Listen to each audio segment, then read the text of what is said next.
Okay, I won't answer my old staff's questions and help them. By user Bluebird 714. Before I retired, I was manager and programmer in a department located in the US. I would program, manage, assign projects, create timelines, answer questions that my staff had, etc. The company I worked for decided to consolidate the US and UK programming departments, and the new boss decided to have only managers in the UK oversee the programmers in the US. This meant that I was only supposed to keep programming. I had the most experience among all the US/UK programmers and no longer needed to do the management side of things, but I still got the same pay I used to. Due to a 6-hour time difference between the US and UK, that meant that there were only 2 or 3 hours each day that we overlapped. This left the rest of the day for my old staff to either wait until the next day to ask their new boss or come to me and I could answer immediately. The latter made more sense so they could keep working, but eventually the UK managers complained to US/UK boss that the US staff wasn't coming to them to help and was still coming to me, which the UK managers were having a conniption about. My boss told me to stop helping my old staff when they asked me questions and that they needed to ask their new manager. So it was time for malicious compliance. I went back to only programming, and when my old staff came and asked me questions, usually in the afternoons US time since the UK was done for the day, I told them I was told to no longer help them and they should ask their new UK manager the next day or send their UK boss an email with the question. I told them it was time for malicious compliance since the US programmers knew exactly what would happen. So my old team started deluging their UK bosses with questions, problems, etc., and then had to wait until the next day or two to get answer. Within 2 weeks, the US team was missing deadlines, etc., and the UK managers had to answer for why their team was missing deadlines. After a couple more weeks, my boss and the UK managers came to the realization that due to the 6-hour time difference, there should be a manager in the US, which is exactly what I told them weeks ago. Finally, my boss asked me if I would like to be a manager again, and I told her I was happy just programming and didn't need the other work. They ended up giving me a raise in order to get me go back to managing the US programmers. Supervisor says phones are all that matter. Okay then. So this actually happened a few months ago at my job. Long story short, coworker got promoted to a new supervisor position for all the wrong reasons. She is besties with the boss and gives him relationship advice on the side.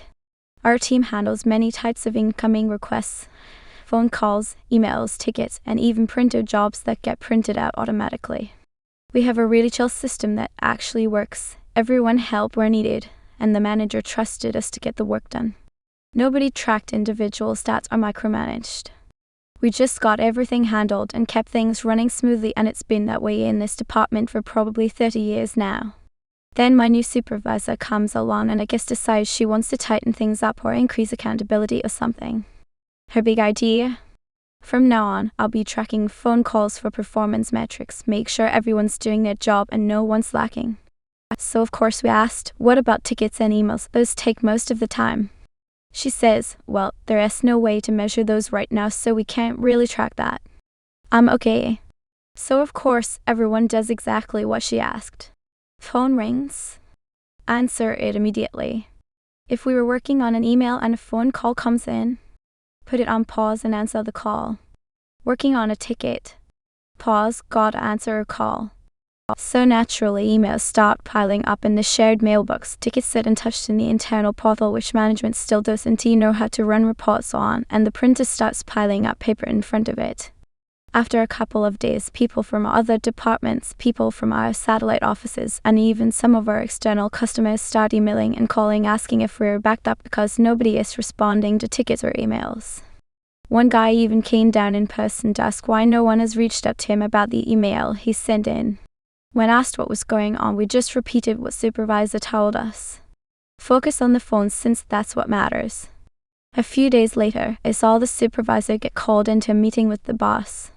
When she comes out, she is clearly annoyed and sends out a message on Teams saying, please remember that all work types are important, not just phone calls. And just like that, the performance tracking policy quietly vanished. We were back to doing all the work again, the same way we've been doing it successfully for years. Edit, it seems a lot of people do not understand workflow. Before, if a ticket or email comes in, you take yourself off the phone queue to work it. But now, why am I going to take myself off the phone queue to work a ticket if it'll look like I'm doing no work? not working enough pallets, so I work more pallets retail, but I use a surrendered mail. Simple and straightforward. At an old job I was once called out for not doing enough work. I wasn't shifting enough pallets of stock. So I started working only on big, easy pallets that would go out in seconds, such as bins, microwaves, etc. I worked a homewares department which covers a lot of stuff, from cookware right down to soap and makeup, and completely avoided the smaller stuff that takes forever. Of course, eventually the little stuff started piling up and eventually had to piss poor workflow because everyone was stuck doing nitty-gritty stuff in busy times. Turns out putting out hundreds of little items when you're busy is disproportionately harder than 10 big things. To add to it, I was congratulated for completely turning things around and working plenty. To which I said I probably worked less hard and explained what I did. There was a certain level of vindication upon seeing the reaction. It wasn't fully malicious, I admit, because I didn't want trouble for not working when I was one of the harder workers. Pretty satisfying situation overall. Just in case you thought it was a one-time thing, by user Uncle Coyote. Never ever stop being petty. Never ever let something go, or let it die, or let people say you are doing it for attention or karma. Pettiness does not have an expiration date, and as long as you keep pettiness in your heart all year round, it will never leave you. A while back, I posted a story about a wrench and my father and how he teased me about losing it. Here's the original link if you're into backstory and lore. The original story. Today is Dad's birthday, and while he only asked for gift cards from me, he will always get one extra, tiny little gift. A Craftsman 7/16 ratchet end wrench. Because it will never not be funny. But at this point, I feel that I am a large shareholder in Craftsman tools. This year's present. TLDR, my father, many years ago jokingly accused me of losing a wrench.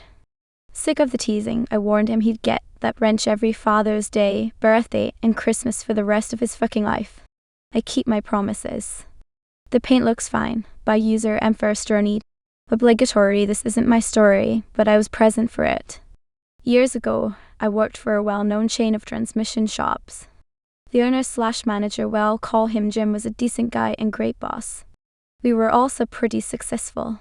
He insisted on keeping the shop clean, and a commercial was even filmed there. The outside of the shop is painted a patented red, white, and blue pattern.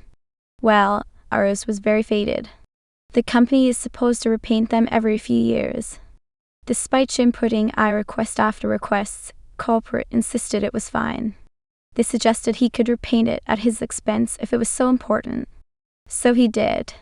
Jim went to the paint store and bought several gallons of the cheapest, ugliest brown paint he could find and paid us out of pocket to paint the outside. I mean, this was the color of shit. Then he waited. Sure enough, 2 weeks later corporate called in a huff. The shop is supposed to be red, white, and blue. Jim reminded them he was allowed to paint the shop at his own expense. They never said what color. Within a week after that, a crew was sent out and we had a pretty new paint job.